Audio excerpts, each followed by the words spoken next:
Hello children, how are you? Hope you all are fine. Today in your history I am going to take the third chapter, and that is India in the 6th century BCE. In this chapter we are going to discuss about two new religions that emerged during this period, and these are Jainism and Buddhism. Now, the birth of Jainism and Buddhism during 540 to 487 BC marked the beginning of religious reform movement. These had arisen as a sort of reaction to evil practices in the Vedic religion and society. Children, in chapter 2 we have studied in detail about the Vedic culture. So now let's see what were the factors that led to the rise of Jainism and Buddhism. So first we are going to study about these factors, and the very first one is opposition of rituals and rites. So as you know, in Vedic culture, in Vedic tradition, there were many rituals. So rituals in Hinduism had become too expensive and complex. Common people could not afford to conduct yajnas. The people eventually developed a strong dislike for these rituals as they consumed immense amount of time, energy and money. Coming to the next one, the supremacy of the priest. So the priest began encouraging ordinary people to perform expensive yajnas and sacrifices which were beyond their means. This attitude of the priest was not liked by the common man and the Kshatriya rulers. Coming to the third point, the casteism. The classification of society, caste system amongst people had become mandatory. With the passage of time, caste became extremely rigid. There were restrictions on food and drinks, and no intercaste marriages or interactions were possible, and a person of low caste led a very miserable life. Coming to the next one, slaughter of animals. A large number of animals had to be slaughtered. Now when we speak about the word slaughtered, it means killing for food and sacrifices and killing of animals. So this was done for ceremonial sacrifices and yajnas. Jainism and Buddhism, with its stress on non-violence, was the perfect answer to their problems. Now we'll come to the second last one, difficult language. Now, the Vedic texts were in Sanskrit language, which were beyond the intellect of an average person, while Mahavira and Buddha explained to the people in simple Pali or Prakrit, the language of common man. The last one will talk about the patronage by the kings. The kings patronized Jainism and Buddhism and rejected the complex Vedic culture. Now, talking about Jainism. You can see on the screen the picture of Lord Mahavira.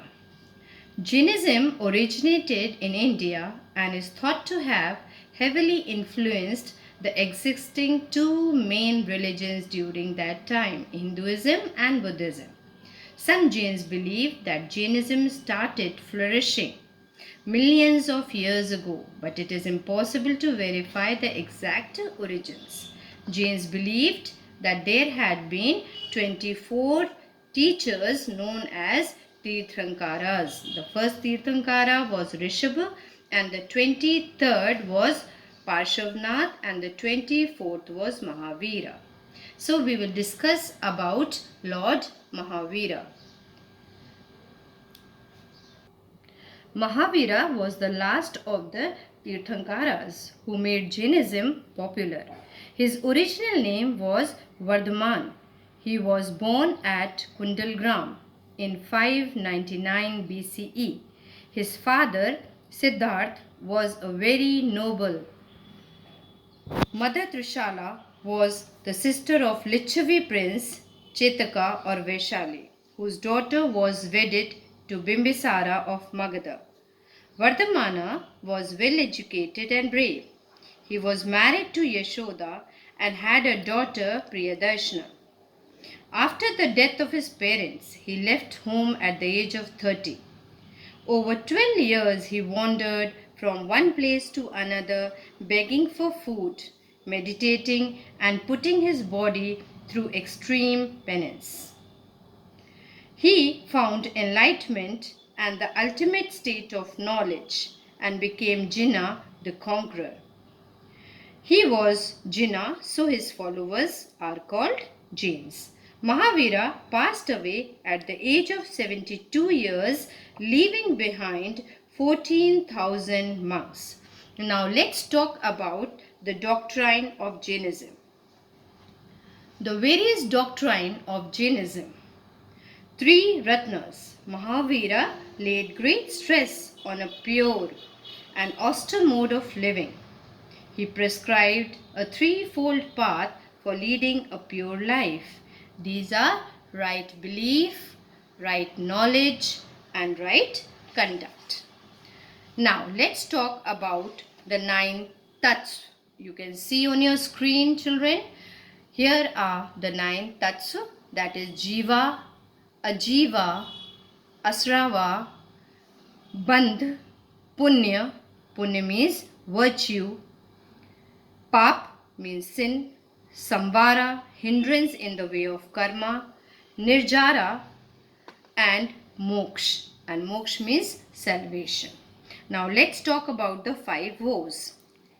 These 5 vows were great vows by which one must lead one's life to attain salvation. Already I have told you the word salvation means moksha. So the first one is non-violence. That means ahimsa. Towards all living beings, human, animal or plant life. Second one, not getting too attached to material possessions, people or places. Third one, not telling lies. The fourth one, not stealing or taking things that are not willingly handed over by somebody. The fifth one is sexual restraint, practiced as celibacy by monks and nuns and monogamy by normal society. Now let's talk about the teachings of Lord Mahavira. So the very first is ahimsa, and that means non-violence.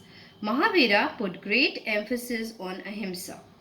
Ahimsa requires utmost care to prevent him from knowingly or unknowingly causing harm to any living substance. The next one is denial of existence of God. Mahavira did not believe in the existence of God. Next one, denial of the Vedas. Mahavira rejected the authority of Vedas and meaningless rites and ceremonies. He criticized the Vedic rituals and the supremacy of the Brahmins. The next one is extreme asceticism. Mahavira asked his followers to practice extreme penance. Then comes karma and moksha.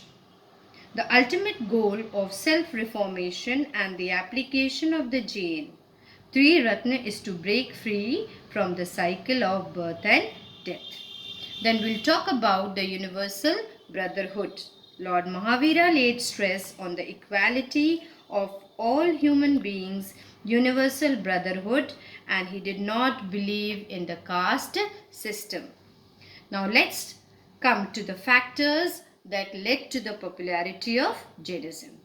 So the very first one is language. So as I told you, the Vedic language was the Sanskrit language, which was not understood by the people easily. And when Mahavira preached, he preached in Prakrit, a language of the common people. So these simple teachings of Mahavira attracted many followers. Then we'll talk about the support from the kings. Emperors such as Chandragupta Maurya changed their religion to Jainism. Many other royal dynasties gave patronage to this religion. Then next come non-violence. Already we have discussed about non-violence and ahimsa. And then comes the missionary zeal. The Jain preachers with a missionary zeal preached the religion after the death of Mahavira. So, when we talk about Jainism, later on there were two divisions, or we can say the split in Jainism. First is Digambras and the second one was Shvetambras. Digambras means the sky clad or the stark naked, and Shvetambra means the white clad. The main difference between these two sects is that the Digambras stress the practice of nudity as an absolute prerequisite for the attainment of salvation, but the Shvetambras assert that the practice of complete nudity is not essential to attain liberation. Now, the impact of Jainism, we'll talk about how or what effect Jainism had on the society. So, when we talk about the social religious, Jainism made the first serious attempt to get rid of the evil of caste system. Anyone can accept Jainism irrespective of the caste. Talking about language and literature, Jains adopted Prakrit language of the common people to preach the doctrine. The Jain texts were written in Prakrit and other local languages. Talking about art and architecture, the Jain built bhikshu grihas or cave dwellings for the residence of their monks. The best examples are found in Udayagiri and Khandagiri caves in Odisha and the Lavara temple at Mount Abu. Many Jain temples are found at Khajuraho also. Let's talk about how this Jainism came to decline. The major reasons for the decline of Jainism are extreme way of penance. These were difficult to follow for common people. Next is the loss of royal patronage. It hampered the spread of Jainism because the rulers like Ashoka and Harsha adopted Buddhism. Loss of uniqueness. Jainism lost its true spirit and failed to keep its distinction. Coming to the split, Jainism was divided into two major sects, the Digambras and the Shvetambras. Later on, the Shvetambras got divided into many subsects. The last one, popularity of Hinduism. Finally, the Gupta period and the times that followed saw the emergence of Hinduism as a popular religion, and slowly Jainism started losing its effect. Thank you, children.